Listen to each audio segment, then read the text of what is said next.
अखिलेश यादव ममता बनर्जी से मिलते हैं और एक बहुत उनका शार्प पोस्ट आता है कि हम मुसीबत में अपने दोस्तों को नहीं छोड़ते, कुछ इस लाइन।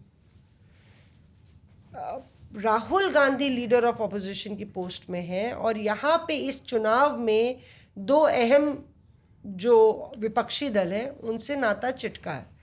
तो किस तरीके से आप देखते हैं नेशनल कैनवस में इसको?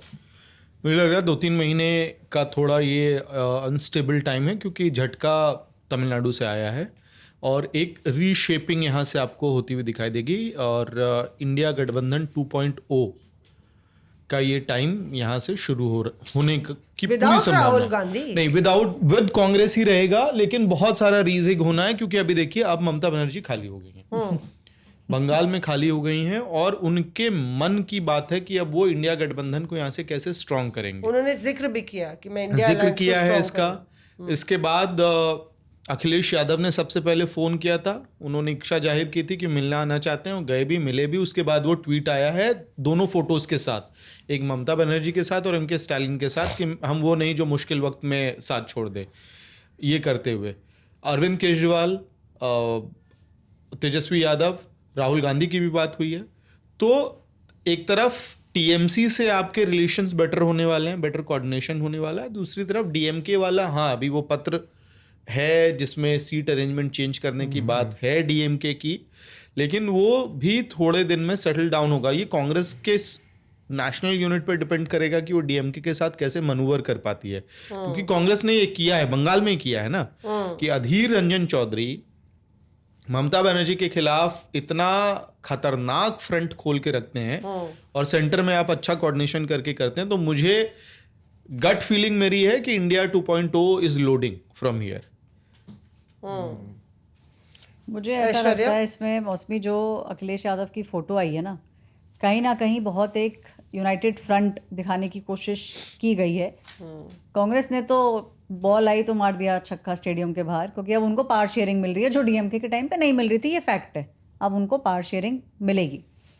यूपी की एक इंटरेस्टिंग बात मैं आपको बताती हूँ, जो ये मैसेज देने की कोशिश कर रहे हैं, इनको अपना पूरा चुनाव दिख रहा है। अभी तक नैरेटिव क्या था, और हमने कितने पिछले 2 सेशंस में तो मैं ये सुन रही थी पुरानी बिल्डिंग में भी, बिकॉज वहीं पे समाजवादी पार्टी, टीएमसी, इन सब का ऑफिस है, कांग्रेस का भी ऑफिस वहीं है पुरानी बिल्डिंग में। तो एक पावर कॉरिडोर में ये चल रहा था कि भाई टीएमसी जीत रही है और टीएमसी जो है एक बड़ा पुश अब देगी, उस पुश से मदद मिलेगी 27 में अखिलेश यादव को। तो वो जो एक पुरानी बिल्डिंग का वो था, वो ध्वस्त हो गया कहीं ना कहीं। इसीलिए सपोर्ट दिखाने के लिए ये लोग सब टीएमसी के साथ आके खड़े हुए हैं।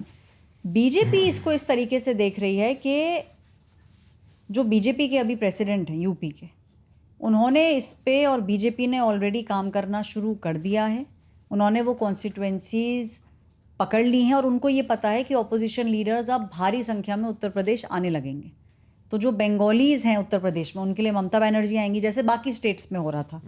तो कहीं ना कहीं ये कोशिश की जा रही है कि अब जो आगे वाले चुनाव हैं, आपका पंजाब है, आपका उत्तराखंड, उत्तर प्रदेश, तो इन सब की, गोवा, इन सब की जो तैयारी है, मुझे वो लगता है कि विपक्ष वो करने की कोशिश कर रहा है कि हम एकजुट हैं, हम हारे नहीं हैं, क्योंकि लग रहा था कि ये वो न्यूक्लियर बम है जो वेस्ट बंगाल में फटेगा तो फिर कहीं ना कहीं उसका इम्पैक्ट दिखेगा अगर टीएमसी जीतती तो। हाँ। लेकिन बीजेपी ने जिस तरीके का प्रदर्शन किया है, आपको यूपी के अंदर इसका इम्पैक्ट धीरे धीरे दिखना शुरू होगा। ऑलरेडी बीजेपी ने वो कॉन्स्टिट्यूएंसीज पे काम करना शुरू कर दिया है, जो ना वो 12 में जीते, ना 17 में जीते और ना 22 में जीते। तो वो चाह रहे हैं कि इसको हम और ऊपर लेके जाएं और अच्छा प्रदर्शन करें। मुझे लगता है ऑपोजिशन भी यूनाइटेड फ्रंट दिखाना चाह रही है। धमाका कलकत्ता में हुआ है और असर लखनऊ में भी हुआ है इसका। सबसे बड़ा तो आईपैक का, जो मुझे समझ आता है यूपी से, शायद आईपैक शायद नहीं, आईपैक का पत्ता पैक हो गया। आईपैक का तो पैकअप कर लिया अखिलेश यादव ने, बोला हमारे पास पैसा नहीं है। अखिलेश यादव ने बोल दिया हमारे पास पैसा नहीं है, और सारे बिजनेसमैन अखिलेश ये तो कहने की बात ही है वैसे। नहीं, पर ये आपको कैसे पता कहने की बात? क्योंकि मुझे पता है, इसलिए मैं बता रहा हूँ। अरे हो सकता है वाकई में पैसे नहीं हो भाई। अब इसी पे सुन लीजिए, 2 कंपनियों को दिया गया था काम, समाजवादी पार्टी का। एक आईपैक था, दूसरी कंपनी का मैं नाम नहीं ले रहा हूं, 2 कंपनियों को काम दिया गया था, 50% लगभग डिवीजन रहेगा, ये बात शुरू से की गई थी। और ये स्ट्रैटेजी वर्कआउट हो रहा था कि आईपैक किस तरह से काम करेगा, दूसरी वाली कंपनी कैसे काम करेगी, और सेंट्रल कैंपेन कौन हैंडल करेगा। और इसको लेके मेरी दूसरे वाली जगह पे भी बात हुई थी, तो मैंने कहा कि भाई कैंपेन स्लोगन कौन देगा, मेन पिक्चर कौन बनाएगा, तो वो सब वर्कआउट होना था। फिर अब तो आईपैक का पैकअप हो गया, आईपैक तो पैसे नहीं है ना। नेचुरली दूसरी वाली जो कंपनी है हो सकता है वही टेक ओवर करेगी, और पैसे अगर नहीं होंगे तो दो कंपनियां कैसे चुनाव को मैनेज करें। और दूसरी वाली कंपनी का हाल फिलहाल के दिनों में वैसे ये भी कौन है दूसरी कंपनी? आगे दूसरे एपिसोड में बता देंगे। उनका स्ट्राइक रेट हालिया सालों में खराब रहा है, जबरदस्त है, 100% स्ट्राइक रेट है, और आईपैक का भी 100% है स्ट्राइक रेट। अरे ये चुनाव हरवाने कौन में राज्य में स्ट्राइक रेट बढ़िया था?